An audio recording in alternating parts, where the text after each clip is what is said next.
came from.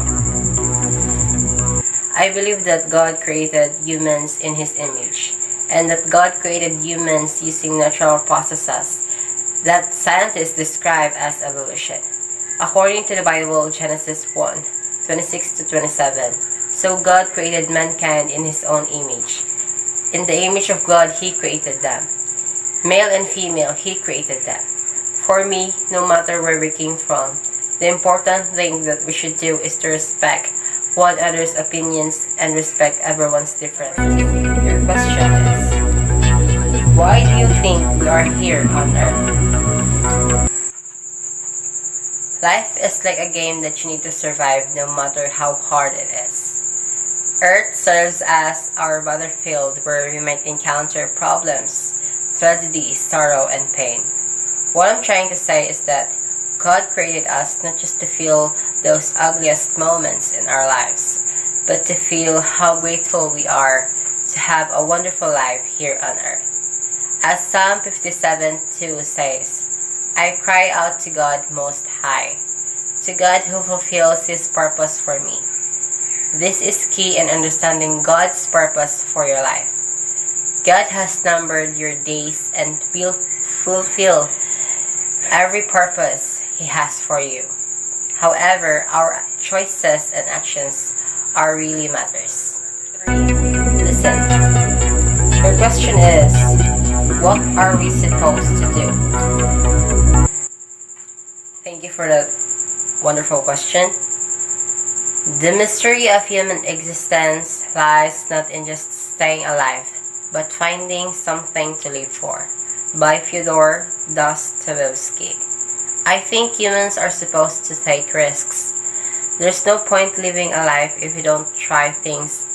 Otherwise, you're just like a scared person. I believe that through taking risks, everything, we may overcome our fear and learn from our mistakes. And I think that's how life revolves. Number 4. Your question is, what is your concept of morality, right or wrong? We have this kind of principle, which is the moral standard that humans have built in a moral compass or sense of right and wrong. As we develop and mature, we learn that some rules hold larger consequences as compared to others. Moral standards are upheld regardless of culture or beliefs and are believed to be universal. For me, right is when you feel happy and when you make people around you feel happy. On the other hand, wrong when you feel sad, guilty and mad, and when you bring pain to the people around you. The concept of being right and wrong is a personal decision based on how you understand the situation. But because of the standard, the norms, and the beliefs that we follow, we can easily define that our doings are morally right or wrong. And number 5, your turn. Good morning.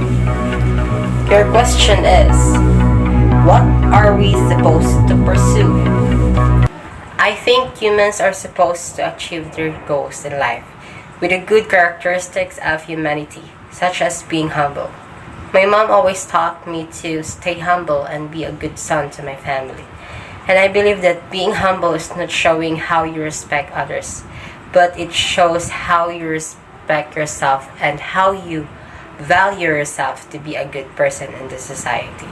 And I hope that people always filter good characteristics of humanity as much as possible for them to be able to work in a society with respect to others and understand the differences of everyone. 6. Here's your question. What are we supposed to avoid?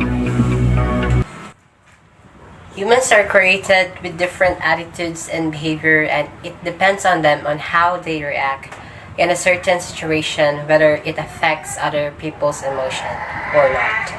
But I think humans are supposed to avoid anger at the same time envy the people around them. Because I feel that through anger and envy to the people makes you a bad person to the eyes of the people around you. And that's how people react differently to you due to the fact that you as a person don't know how to control your emotions. Number 7, here's your question. Where do we go after our body dies? Every day, thousands of people will take their final breath and sleep into eternity, either into heaven or into hell. Although we may never know their names, the reality of death happens every day. The moment after you die, your soul temporarily departs from your body to await the resurrection. Those who place their faith in Christ will be carried by the angels into the presence of the Lord. They are now comforted, absent from the body and present with the Lord. Meanwhile, unbelievers await in Hades for the final judgment. Our last contestant, number 8. Your question is, who are your main influencer in creating a philosophy of life? Thank you for the question. It was November, Friday the 13th, when my mother passed away due to stage 4 breast cancer. And it was the same day as we celebrated my birthday. One of the things that I learned from my mom was being humble, not only for myself, but also to the people around me. She always tells me that you have to do this, you have to achieve this, and you have to overcome this.